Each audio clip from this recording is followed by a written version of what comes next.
Hello! For today's video, nandito na naman po tayo sa likuran. Ayan ang ating view at ito ay mga sabitan. Nandito po tayo para magdamo na naman at ang ating iha-harvest ay ang maramais. Ayan, ito ang ating view dito. Nabawasan na ito. Ayan, dami nang nawala. Lalo na yung mga extrang mga damo lang po na tumubo-tubo dito. Ayan, nakuha na para ipakain sa kambing. At ito naman po ang ating maramais. Ito po yung tinanim natin nung May. Ayan, magti 3 months pa lang po sila ngayong July. Pero ganito na po sila katatangkad. So magi-start na ang ating boss, RR. Ayan. Mahinhin effect po muna tayo ngayon. Ayan, ganyan po ang dali-dali lang pong kumuha ng maramais.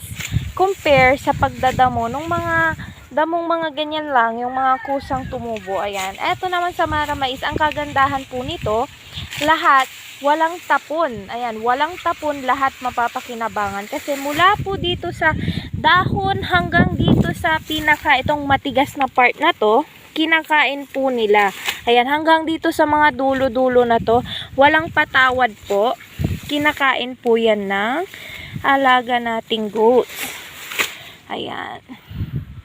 So, worth it naman kahit namuhunan ka dito kasi syempre, bibilhin mo po yung buto-buto. Buto ito, di ba? Buto. Ayan, bibili ka ng buto, papatanim mo, aabunuhan mo, papatubigan mo, ayan. Pero worth it naman po kasi walang tapon. Ayan, dito naman po sa kabilang side, ito po ay mga setaria. Napier. Ayan, dito po ay mga napier. Ayan, halos kakambal lang din po sila ng maramais. Ayan. Kung hindi ka masyadong marunong, kung hindi ka marunong tumingin, kagaya ko, hindi ko na alam na magkaiba pala ito, tsaka ito. Ayan, kasi tingnan nyo naman, parang kambal na kambal. Tsaka yan, o diba, magkamukha. Napier naman po dito. Dito sa napier, wala ding tapon, diba? Kinakain ba lahat? Pati yung ano? Kinakain ba? Ayan. Tataas na nila, tatangkad na. Ayan. Tapos po, wala namang sayang kasi kapag pinutulan mo, tutubo po ulit. Ayan, kagaya na lang po nito. Kagaya rin po nun. Ayan, ito po ay mga naputulan na. Ayan po yung pinanggalingan. Pero, may panibago namang papalit. Kagaya po nito. Ayan, in Pangasinan, unsimit lalamot. Ayan. Dito naman po may bonus po tayong saluyot. Ayan, may mga saluyot tayo dito. Ayan po. Ito hindi to saluyot pala. Diyan, ayan, saluyot ng mga yan. Ito, pati ito, ay saluyot din pala ito. Yan. Ito para pag walang maulam, ganyan, saluyot. Ilalaga lang. Ayan. Ganyan po ang view ng ating mga napier. Ayan. At balik na po tayo dito sa pag-harvest ng mga maramais. Ayan. So, isang linya lang po ang kukunin natin dahil sapat na yan para sa dinner ng ating mga alagang goats.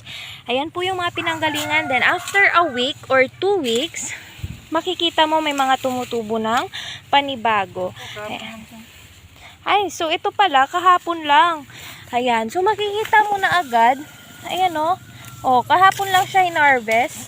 Tapos, ito. O, may mga lalabas dyan na kagaya po nitong mga ganyan. Ayan, so hindi naman pala ganun katagal ang hihintayin mo. Ayan, so eto na po pala yung mga na-harvest natin at hindi na po namin kukunin yung remaining doon sa linyang ito kasi sapat na po ito para sa dinner ng ating goat. Ayan, para laging fresh po yung pagkain nila, everyday na lang po kami nag-harvest. Ayan, para iwas stock. Tsaka sayang na rin po yung dadagdag na laki ng mga yan sa magdamag na lilipas. Yun lang po at yan ang ating boss. Babu!